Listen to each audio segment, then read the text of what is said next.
before the Occupy movement, the wonderful Occupy movement, I was delighted to see the emergence of a group called UK Uncut in the UK, which began to look at tax avoidance, the avoidance of tax by multinationals. A very tricky, complicated set of arguments to make, very effectively done. And I see that as part of, that as part of this movement, a kind of growing recognition that capitalism, the financial capitalism that has grown up since the 1970s, has become very, very heavily corrupted. And I think that what we need to put our fingers on here when we're talking about what's going wrong in the world is we need to talk about the corruption of capitalism. We need to talk specifically about that.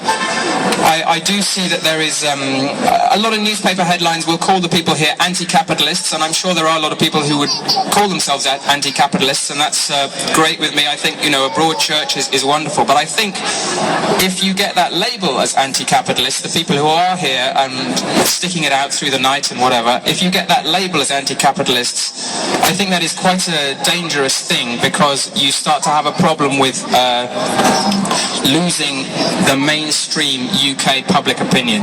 And I think if you focus more specifically on the corruption of capitalism, and there is nothing as emblematic of the corruption of capitalism than the offshore system and tax havens, then I think that is a very important way we can push this forward.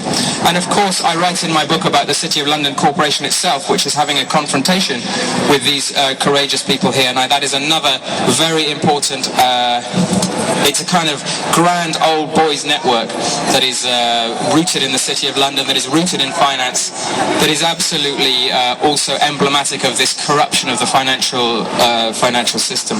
So this is that's my parting thought. I'm once again, I'd love to say how delighted I am to see this going on, and I hope long may it continue. And I'm just overwhelmed with joy that this has emerged. I've been looking at these issues for quite some years now, and it's taken a long time for really public opinion to start growing and strengthening, and I just hope this continues. Thank you very much indeed. Our next speaker is Montfort Tellier from Jersey Parliament.